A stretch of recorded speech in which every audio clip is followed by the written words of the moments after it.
So, good afternoon, everybody. Welcome to Tipping Points.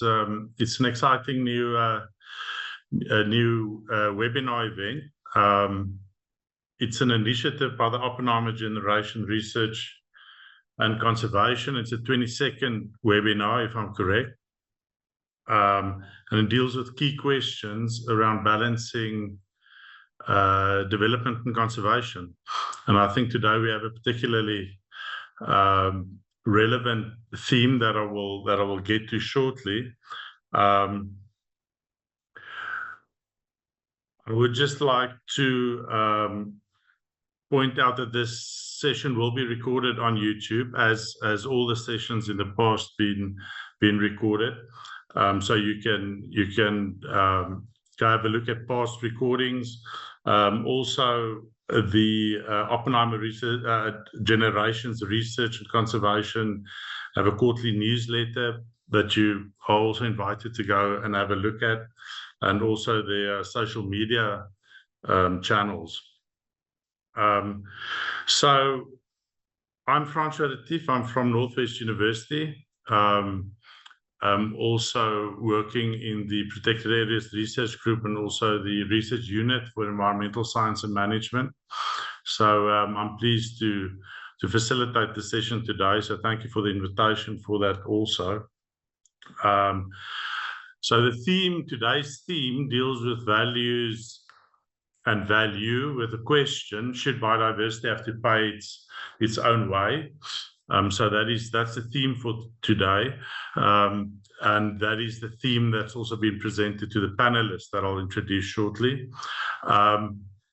Of course, our moral value framework that regulates the interaction between society and biodiversity is reflected in our policy and legislative framework and governance framework, and therefore we specifically pointed our panel to the recently published Biodiversity Economy Strategy that was published in March this year.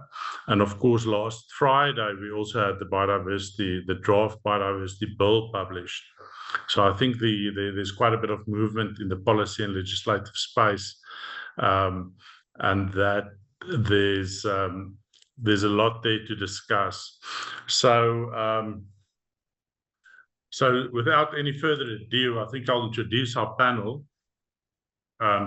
Please use the chat box to introduce yourself. It's always nice to get to know the participants, and also please add any questions that you might have. So we have three very distinct, or I should say, experienced panel members that many of the audience, I think, will know. The first panel member is Michèle Pfab. Michèle holds a Master's of Science degree in Conservation Biology from the University of the Witwatersrand. From 1997 until 2009, she was employed by the Gauteng Provincial Government, where she's developed biodiversity policies to support decision-making and managed the team that developed the Gauteng Conservation Plan, a map of sensitive biodiversity areas in the rapidly urbanizing province of Gauteng. I also remember, Michèle, very well that you developed the Gauteng Ridges policy, if I'm correct. She's currently employed with the South African National Biodiversity Institute, where she manages a program of work that supports South Africa's CITES scientific authority in its mandate to advise government on sustainable use and trade in South Africa's wildlife. So, Michèle, thank you for your time. Then Michael Sas-Rolfes. Michael is an independent conservation economist based in Cape Town, specializing in wildlife trade and policy issues. He's currently affiliated with the African Wildlife Economy Institute at Stellenbosch University and the Interdisciplinary Centre for Conservation Science at Oxford University. He's been actively involved in the wildlife conservation for most of his life. Michael also currently serves on two IUCN specialist groups concerning rhino conservation, sustainable wildlife use and livelihoods. Then our third panel member, Howard Hendricks. He's got the 30 years employment history with South African National Parks, well known in the conservation sector. He's an alumnus of both the University of the Western Cape and the University of Cape Town, and now with the University of Pretoria. Howard explores conservation biology in the management of national parks in South Africa. He has an extensive knowledge on key resources in desert environments and protected areas management. So I would like to now invite each panelist to give a brief introduction in relation to the theme for today, to kick off the discussion. And we'll start with Howard. Howard, so thank you very much. I'm handing over to you now. Thank you, Francois, and good afternoon, panel members, and also the ones that have joined this webinar. Let me just say that if biodiversity has no meaning, then certainly it has no relevance. It has no value. And in fact, biodiversity is not the first thing that people think about when they get up in the morning. And this is why the biodiversity, National Biodiversity Economy Strategy tries to promote sustainable use of natural resources as a means of both conserving biodiversity and creating jobs. Now, is it possible? Yes, I think it's possible. Is it a good idea? Yes, I think it's a good idea. And this is also what is important, is to note that the strategy then presents to us a comprehensive framework to optimize biodiversity-based businesses opportunities across these landscapes and seascapes. But I also want to be very honest and upfront that it's also important to note that conservation, not just in South Africa, but around Africa, is very much strongly shaped by economic realities. If you just look at wildlife economy alone, it's a significant contributor on the African continent. It creates a revenue of about $30 billion.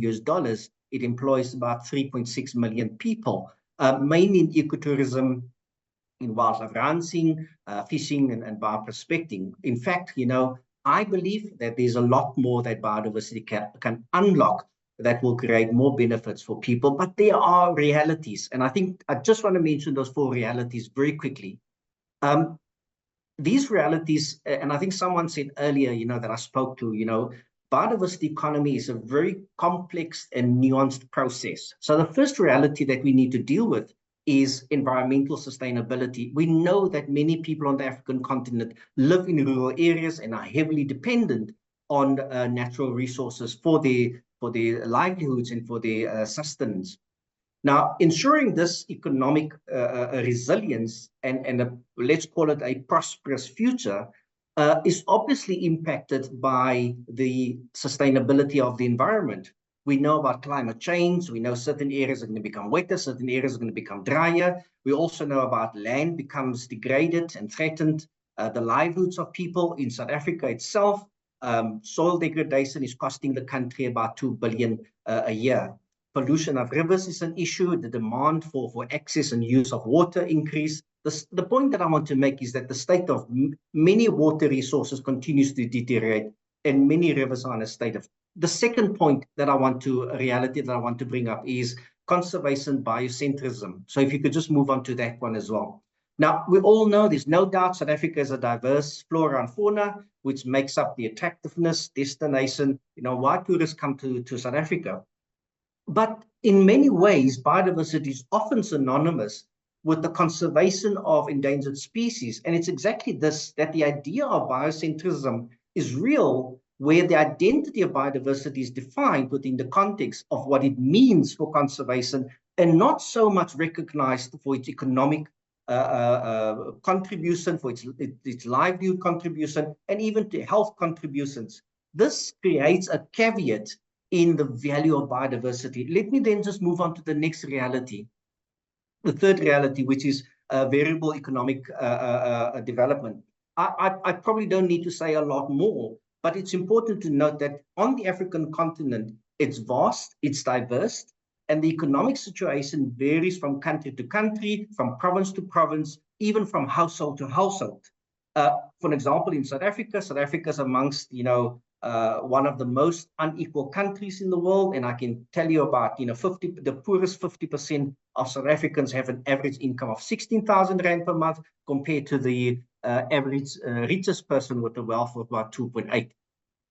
The point that I want to make is that unless environmental economic development is going to stabilize, in a sense that if we plow into education, if we plow into equal benefits, it may tip the idea of biodiversity economy into another scale, which may either be negative or positive, and I think we all know what that means.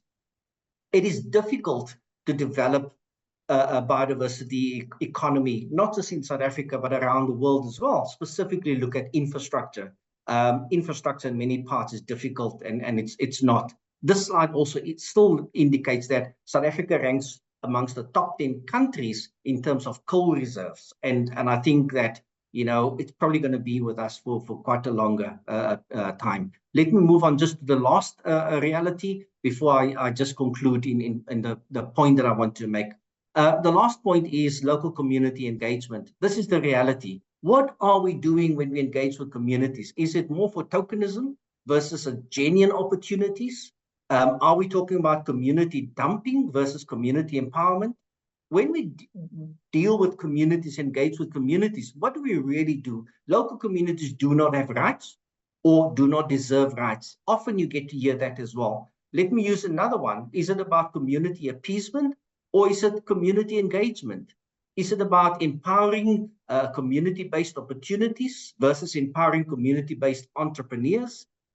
Is it about creating perpetual dependencies versus creating sustainable economic activities? And I think unless one really is genuine and deal with some of these nuances and complex issues, it will tip the biodiversity economy into another state that we obviously might perceive as counterintuitive to what the National Biodiversity Economy Strategy wants to achieve. I think in conclusion is to say that biodiversity, not just in the African continent, but also in South Africa, plays and continue to play an important role in the local livelihoods and the macroeconomy of the country in itself. Whilst it's estimated that this economy will continue to grow at 10%, it also indicates that it's a very complex dynamic. It's a topic that has so many different meanings and implications. And I do believe that we require deeper understanding of biodiversity economy as a tool for conservation, but also as a significant contributor to livelihoods. We need to pursue convivial conservation-driven development models to uplift people, generate revenue from biodiversity and biodiversity products, and establish a world-class tourism offering. It is essential to prioritize equitable distribution of benefits to ensure that those who need it can then thrive alongside with wildlife and our natural and seascapes. Biodiversity should not have to pay its own way. And I think I'm coming back to the question. But it should play a meaningful role in the opportunity for uplifting the economic aspirations of a rapidly growing population with huge demands for employment and well-being. And Francois, I would just want to leave it for now. Thank you. Thank you very much, Howard. Please, if you have any comments or questions, put them in the chat box. Howard, thank you very much. I think we're going to move on to Michèle for your opening remarks. Michèle, thank you very much. Great. Thank you. Thank you. Good afternoon, everybody. I was asked to actually look at the biodiversity economy strategy. So I'm going to delve into the contents of that and just I'm going to read my statement out. It's much easier for me in terms of the thinking about it. And what I've done is I've drawn on my experience over some 25 plus years in the conservation sector with conservation planning, with sustainable use and wildlife trade, and had a good look at the biodiversity economy strategy that's been published for public comment. So what I'd like to start off with saying is that an economy is all about land. It is about work on land by people to meet the desires of human beings. At the same time, biodiversity and wild species require land to survive. they require habitat. But many economic activities destroy habitat, and habitat loss is the predominant threat to species worldwide. So a biodiversity economy strategy should surely, therefore, incentivize any economic activity that has a low impact on habitat and the species that depend on that habitat, thereby contributing that portion of land to achieving the goals of conservation. Whether this national biodiversity economy strategy will achieve that is, however, debatable. It seems to have the things a bit of a wrong way around. It aims to, and I quote, leverage the biodiversity economy to promote conservation and species and ecosystem management, thereby ensuring a positive feedback loop. However, if there are too many limitations placed on landowners, both private and communal, then those landowners could simply choose other forms of economic activity that may result in habitat loss and harm biodiversity. So when looking at this strategy, one has to ask, why is there such an emphasis on ecotourism to the apparent exclusion of other forms of biodiversity-based enterprises? And why an emphasis on only extensive wildlife systems? It seems that there is a focus or bias to the so-called iconic species that require large tracts of land. But even a small area of land that has some form of biodiversity-based economic activity would contribute to the conservation of species such as reptiles, birds, invertebrates, and plants. So many opportunities and so many livelihoods are missed through what appears to be exclusions or limitations in the strategy. Then the notion of including communal land into the conservation estate, where ecotourism is mooted as an opportunity for more jobs and for local economic growth, ought to be carefully examined. Rural communities may have no interest in biodiversity-based enterprises or ecotourism. Or those around large conservation areas may be looking across the boundaries, hoping to get access to land and resources, whereas this strategy has the conservation sector looking outwards, aiming to bring communal land under conservation, along with all the limitations on resource use and management, all in a rush to meet the 30 by 30 target that has been imposed on the developing world through the Global Biodiversity Framework. This is a form of land enclosure and may instead worsen poverty in rural areas. The strategy also places an emphasis on community-owned nurseries for the production of indigenous plants. There is a great need to propagate indigenous plants to supply the horticultural and traditional medicine markets that currently source plants from the wild. But there is much documented evidence that community nurseries routinely fail. Yet the draft implementation plan set out in the appendix of the strategy envisions an incredible 1,000 community-based nurseries established by 2036 to supply restoration and carbon sequestration projects, and a further 150 community-based nurseries for growing traditional medicinal plants.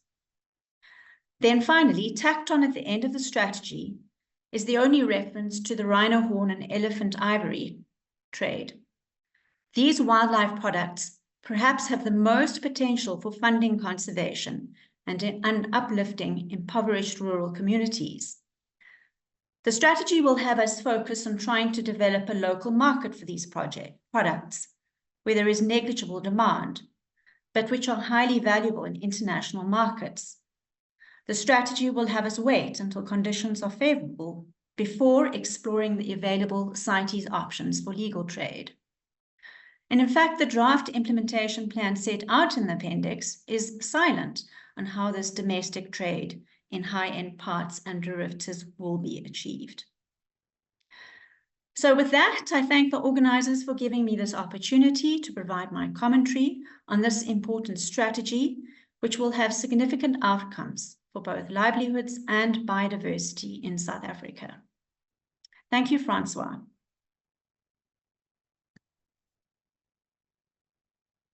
Are you muted, Francois?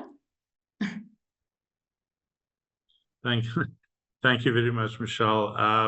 Yeah, again, please, any comments, questions, please add that to the chat so that we can get back to that a bit later. I'm going to hand over to Michael now. Thank you, Michael. Thanks so much, Francois. I'll start with some broader contextual, a broader contextual response to the headline question for this webinar, and then like Michelle, I will deal with some aspects of the National Biodiversity Economy Strategy, which I also had a look at and analyzed. So in 1977, Kenya banned all hunting of big game. It was meant to be a temporary ban, but it was never lifted, and the ban has remained in place since then. Since then, Kenya has also lost 70% of its large wild mammal populations. Now, around about the same time, in the late 70s, in fact, going back to the early 60s, South African private landowners started experimenting with wildlife ranching. Hunting was not banned in South Africa, and hunting became a very important part of the wildlife economy. South Africa's wildlife estate has exploded since then. It has grown 20-fold, and 2/3 of the conservation of large wild mammals now takes place on private land outside of state-protected areas. So if we just look in terms of sheer numbers of large mammals, the South African approach has way outperformed the Kenyan approach. However, there are problems.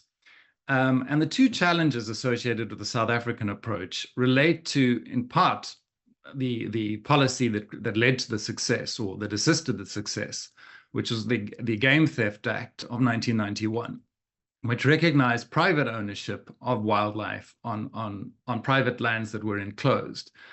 And for a while, this worked very well, but eventually, because of the high value of certain species and the need to protect them, these enclosures started becoming smaller and smaller, and eventually led to quite a high degree of intensive management on private land, or wildlife farming, if you will, which has created various problems, various concerns, and to some extent public outrage.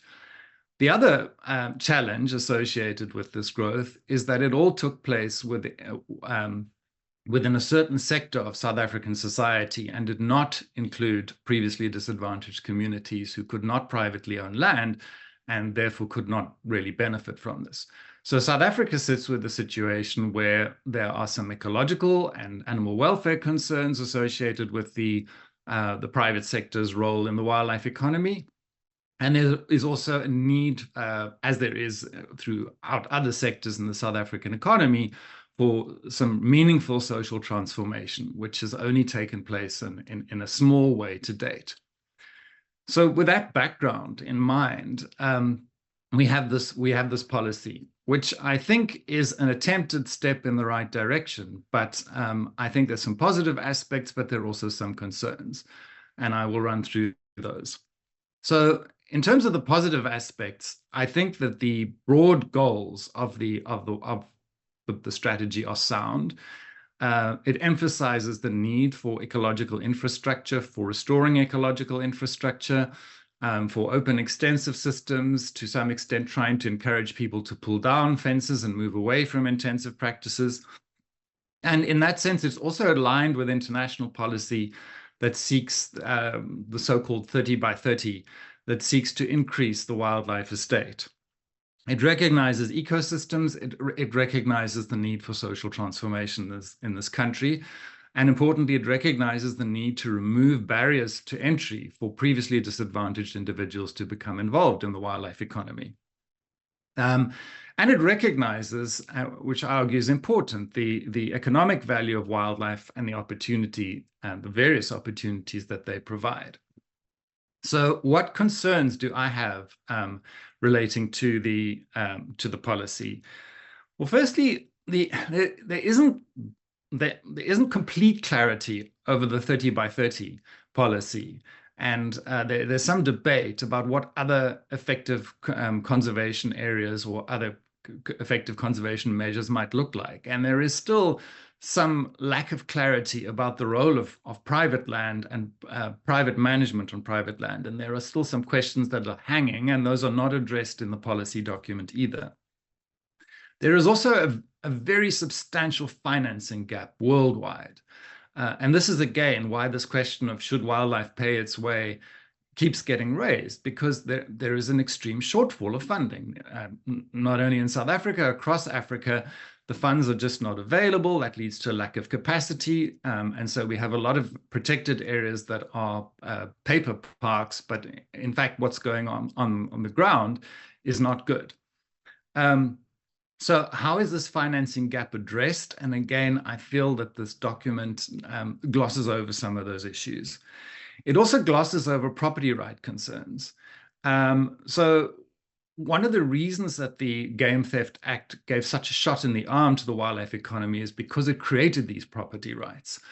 And property rights are meaningful not just because of the economic benefits that they can deliver, but also because of the sense of agency they give to people, to local people who live with wildlife on the land. Whether those local people are local communities living in communal areas or private landowners, they need some sense of ownership, if you will. And that, again, is not very clearly addressed in this policy. There's a lack of clarity over how to deal with the intensive management concerns. And the past policy failures that I mentioned of the Game Theft Act,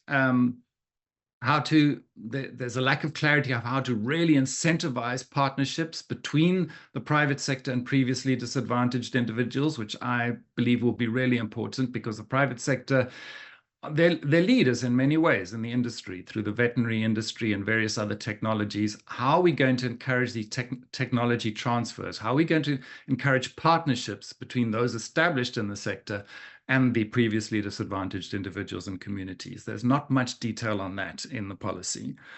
And the policy tends to emphasize subsidies, but not empowerment. So if government just gives handouts to communities, I don't believe that will deliver the correct results. As I say, there needs to be meaningful devolution of authority and power and property rights to local communities to really incentivize them. And again, the emphasis is very much on the state organs throughout the document. I see lots of mentions of government institutions, but there are question marks over how much capacity do they have. And it also assumes that they're going to get more funding to do all these things. There's a long wish list of things that we would like to see happen, but it's not clear where those funds are going to come from. And we know, again, that the government's fiscus is very stretched. So again, how can we loop in the private sector and private financing and capital? How can we incentivize that to meet these goals? Where is the money going to come from? So yes, there is some mention of private sector partnerships, but the document is very thin on detail, and I think that is a concern. So I think those are in essence my comments for now. Thank you. Thank you very much, Michael. Yeah, to all three panel members, thank you very much for sticking to the time as well. I think we've got enough time now to go over to some questions that's been raised, and I'm going to start with specific. I'm going to start with questions that's been sent on Eventbrite platform before the webinar started, and it's directed to specific panel members. So I'm going to start with Michèle, and the question posed was, what is the fate of biodiversity? And that's quite a broad one, but I think maybe within the context of extreme monetization and maybe some governance challenges. But you're happy to have a go there, Michèle. I can give the statistics as to how biodiversity is faring as per SANBI's work, and biodiversity is not doing too well. I've got some statistics here to share with the audience. Nearly a quarter of the South African flora is considered threatened with extinction. or of conservation concern. They're under tremendous pressures from habitat loss and degradation, invasive alien plant species, unsustainable harvesting, pollution, and climate change. We've got 23% of mammals threatened or of conservation concern, 18% of birds, and 9% of reptiles. Which is why I mentioned in my intervention how we have to look at the full range of ways of using the land in a low impact way, so that we also think about these smaller organisms that live in smaller pieces of land. Our threatened biomes in South Africa, the most threatened biome is the Indian Ocean coastal belt, with 64% of that already lost. Grassland, almost 40% of grassland has been lost, and 31% of fynbosse. And then it's just worth mentioning that some of the iconic species that we always hear about so much, particularly the ones that are well managed, like a lion and elephant, are actually least concern. They have a least concern status. So there's tremendous opportunity to ensure that some of our species are conserved well through sound management on private and communal land. The white rhino, of course, is near threatened because of the current poaching crisis, and the black rhino is critically endangered. And then the other iconic species is leopard, which currently has a conservation status of vulnerable. I think that's all I can summarize. Thanks.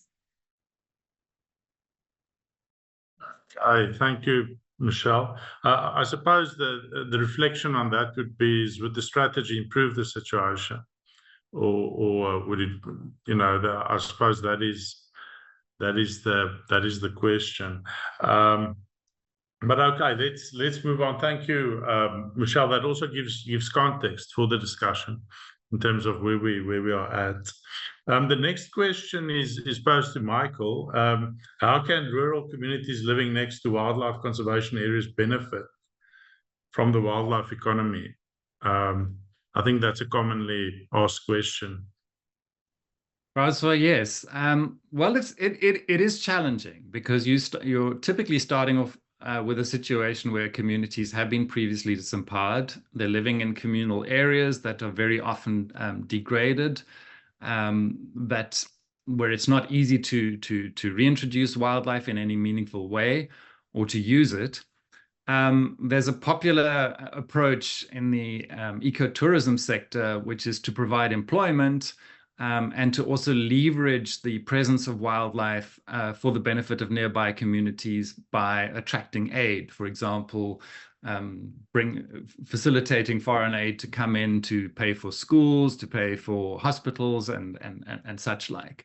That does work, but that's a model that can only work in certain really particular areas where there is a high level of high yielding ecotourism. And there are just a few places in Africa where that happens, unfortunately. So if we want to scale up community conservation over larger meaningful land areas, we're going to be talking about a lot of areas where that opportunity does not exist. And in those areas, I would argue we do need to find ways to give communities rights, give them rights and matching responsibilities to own and manage wildlife, and then they will figure it out. Most communities have lived near to or in association with wildlife for many generations. They might have been somewhat alienated from it for in recent generations, but they will find a way. They understand the land, they understand how to live with the land, and they will find the best ways to optimize wildlife if they are given the opportunity to own and manage it. Thanks, Michael. Yeah, so on that, I think there's a discussion to be had around ownership as a particular issue, because to assign value, I suppose you need to assign ownership to get it into a market in the first place. So I think that's a big discussion to be had. But thank you. Okay, the next question, Howard, is for you. What are the risks related to sustainable use in an environment where poaching levels are high and difficult to manage? That's a wicked question. So apologies for that. No, it's a good one, Francois. You might as well put snaring into that same line as well. But I think let me just say something about poaching, and we all know that it remains a threat to biodiversity economy. Because of the way species are butchered. We know it's for the horns, for the ivory. We pretty much know that. But I think fundamentally, there are two concerns about it. And one, it obviously threatened the continued survival of that species. But two, very importantly, it's undermining the legal and legitimate biodiversity economy. And hence why this question is also being asked. And I think the COVID made us very much aware, where we've seen that there was a severe reduction in the income streams, with an increase in the pressures to exploit natural resources. And we've seen that coming through during the COVID period. But just talked about your question very briefly. I think it's important to note, and we've pretty much established that sustainable use of natural resources are affected by in a way that it will jeopardize not just the health of the ecosystems, but it also affects the well-being of people. And this is why the issue, the risk with sustainable use is the fact that if the pace of the regeneration, in fact, let me put it this way, the pace of the regeneration determines the risk of depletion. So, and if you have a higher risk of depletion, then obviously you compromise sustainability. Similarly to the fact that we're currently using 1.5 times more of the resources than the earth can actually replenish. But in a nutshell, I think it's overexploitation. This is the risk that comes with it. It's the triple planetary crisis, which it's a combination between climate change, biodiversity loss, and also pollution. And then something that I've started to stress earlier is water stress. I think very importantly, something on the side for us to be aware of, it's the fact that there's also competition with the agricultural sector or mining sector, because often what you'll see is that these sectors seem to be or perceive to have a higher return of investment than I suppose biodiversity, and seemingly have a lower risk than biodiversity economy. But there are ways to deal with those risk issues, and I think for me it's about develop extended producer responsibility, what I call that, and then also supply legislation. I think green public procurement is something that certainly within Sandbox context that we consider. And then I think what is very important, and it's often overlooked, is the fact that we adopt a decision-making process that includes and respect, for example, women, indigenous peoples, and local communities. And I think it's certainly one way to overcome some of those risks around sustainable use of resources. And I think the last one is just support technical innovation. I think those are just a few risks that I've highlighted, but hopefully with some of the possible solutions to deal with those risks. Thank you, Francois. Thank you, Howard. Maybe I could just have a follow-up opinion from Michael on this, where this whole idea is if you assign ownership, that you could actually then migrate the poaching issue towards a more sustainable use definition. So I don't know if you have comments on that. I think the abalone discussion is maybe an interesting one on that, where the idea that maybe if you legalize abalone harvesting, then that you would then sort of formalize the illegal side of things, and maybe have some conservation success in that way. But I thought maybe you'd have some views on that. Absolutely, I do. I would say up to a point. We must never forget that there is path dependence. So once you've moved something into the illegal realm and it's an industry controlled, let's say by organized crime, to legalize it and to regularize it again is challenging. But I also look at poaching in many ways as a form of social rebellion, if you will. Because many local communities who poach, that's what they always did. They always hunted wildlife. It was part of their tradition. It was part of their way of living. And through colonialism, those rights were taken away from them, and removed with the creation of protected areas from which people were excluded, which is really a non-African way of doing conservation. It's very much informed by a US ideology around wilderness and wilderness areas. But if you look at historical maps of Africa, there were people everywhere co-evolving with wildlife. So I agree with a more convivial approach to conservation. I think that is really what we should be striving for. And we need to think of innovative new ways to recast that relationship around property with wildlife. If that answers the question. Thanks, Michael. Okay, the next question is for Michèle, but I think Michèle recommended that maybe Howard should have a first go. And it's about what are some of the best examples of community economic empowerment through sustainable use, which I think links to the previous discussion. But maybe if there's some examples, Howard, that you care to share, or Michèle. I can start. Why I suggested Howard is that I can't really think of, I don't have experience in the game sort of side of things. So maybe Howard has examples of those. But there are potential examples in the alloferox industry. So if you think about plant resources, there's also a lot of work with communities around Pelargonium pseudoides.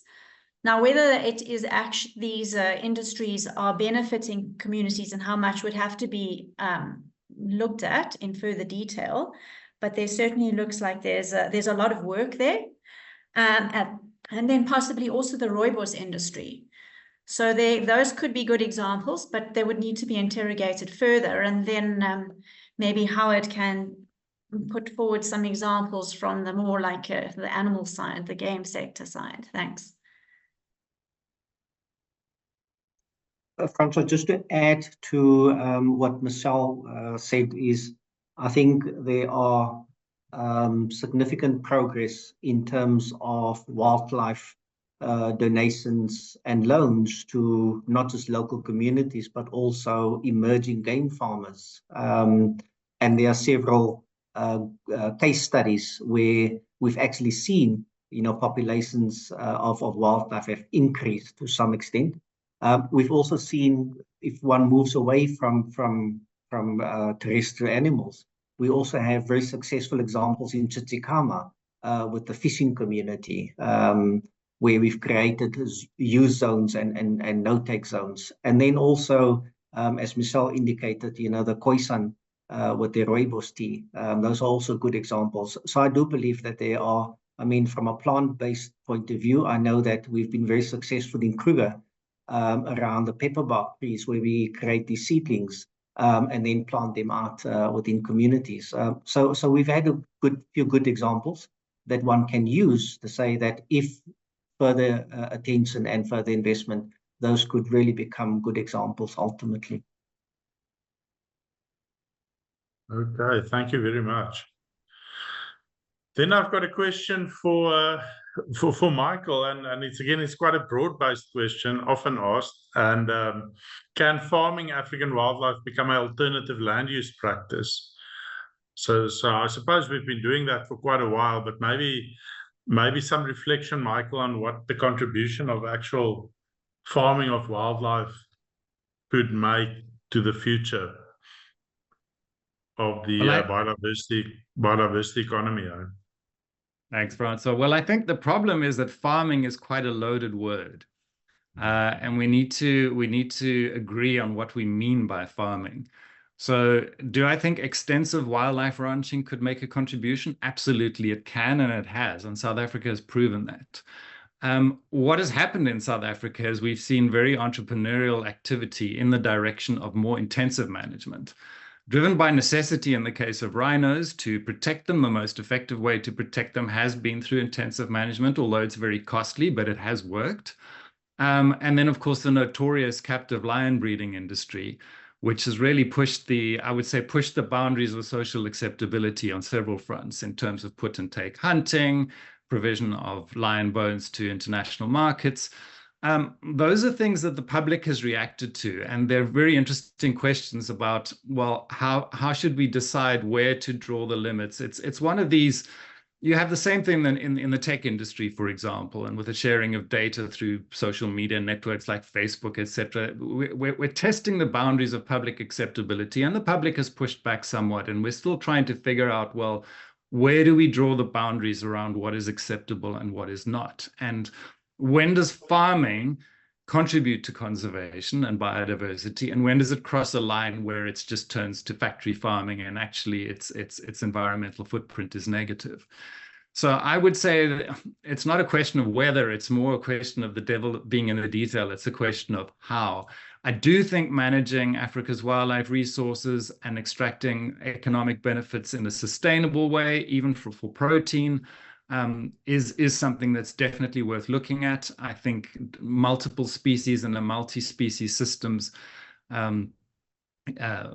area yields and provides a much more efficient form of land use than a monoculture, even an animal monoculture. So I think it is something that we should be looking at, but we do need to address that concern around intensification of management and its environmental impact. Sure, Michèle, you want to add to that? I would. In defense of the smaller organisms out there, Michael, even a small farm that is, say, farming rhino or lion is still quite natural and has natural habitat. So let's not forget the reptiles, the birds, the invertebrates, the plants that would, even in really sensitive areas, would still be surviving on that smaller area because somebody is farming lion, for example, or rhino. That otherwise would be converted to another form of land use and habitat lost, and those species would be lost. So I think we really need to sometimes take a little bit more of a holistic view at biodiversity. It's not just the big, hairy, charismatic animals. There's so much more. Thanks, Francois. Yeah. Sure. Yeah, Michael, go for it. If I may just respond very quickly, I agree with Michèle. I think part of the problem is we're operating in an environment of ignorance around the impacts, and it's a really understudied area in South Africa, and I think we should be looking at it a lot more closely. I think what makes the discussion really difficult is the contextual nature of conservation, and it's really contextual realities that determine the response, which could be very different in different contexts. So it's difficult to find a one-size-fits-all solution, and that's why the discussions are sometimes difficult. So I agree with Michèle. I'm always, if we talk about monetization of species, I'm always worried about those little buggers that don't have any monetary value. And, if we're going down this monetizing and putting things in markets, there might be some unintended consequences for those species. But anyway, yeah. So let me see. We're running out of time. Obviously, an hour is not enough for this topic, and it's I suppose we could spend a whole day or even a week on this topic. But I think I want to end with one more question that was sent through. And Howard, this was assigned to you. How are benefits accrued from the expansion of the wildlife economy going to reach impoverished communities? So I suppose that's the link between monetization, the economy, and actually getting the money to where the social need is in this case. generating money in conservation, but then somehow becoming a social development champion, flowing from that. And how does that happen? How does SANParks maybe see that? Francois, thank you. It's important what Michael said earlier, and he referred to community-based conservation, where when a community has control over wildlife, they become active participants in the conservation efforts. And I think that's the point that Michael made. And the point is, it's not only to protect the wildlife, but it's also to enhance social cohesion, because when you have that type of ownership, it creates a sense of social cohesion, which is something seriously missing in the country. So just to go straight to your question, I think for me, obviously, it's about job creation, and it's about income generation through these wildlife-based tourism, such as safaris, ecotourism, all of that kind of activities that create direct income, direct jobs, and therefore create a direct income. But I think something that we've also seen is revenue sharing and incentives. Some wildlife economies implement revenue sharing mechanisms. For example, a portion of tourism revenue may go directly to local communities, and this is something that SANParks is doing within the organization, and that is then invested into those communities to get direct benefit from these wildlife economies. Another point that I just want to highlight is education and capacity building, and this is where our training programs become important, whether it's training local guides, conservationists, there are bursaries that are available. So these are all direct benefits to local communities. But I think last, just to highlight that it's this kind of fine balancing act between conservation and livelihoods. And I don't foresee that anyone has the most perfect answer, but it's important that we do strike a balance between conservation and the livelihoods, and which is very crucial. And whilst wildlife conservation is essential, in my view, it should not necessarily come at the expense of local communities. Sustainable wildlife economies ensure that both people and nature thrive. And this was the whole essence of the National Biodiversity Economy Strategy, creating thriving systems so that people can live in harmony with nature. Thank you, Francois. Thank you, Howard. I think we've run out of time, and maybe just, if we reflect on the question, should biodiversity have to pay its own way, and we look at the strategy, I think the answer is obviously yes, according to the strategy, and then some. So I think we have this expectation going forward that biodiversity and conservation should pay its way, but it should even do more than that and contribute to a broader economic well-being, which I think is the big challenge. But we're running out of time. I want to thank our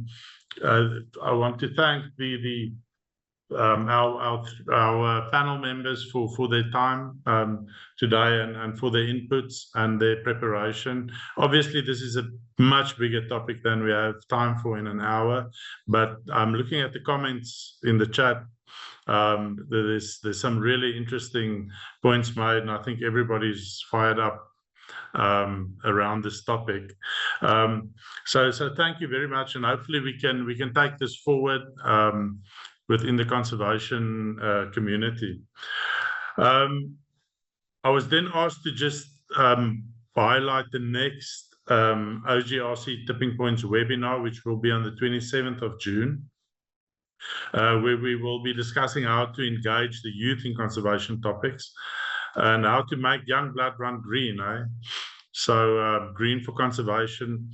I suppose it's been running green for the Springboks last year with the World Cup, but I like the way this has been framed. So the 27th of June, same place. Yeah, thank you very much. I think we'll end it there.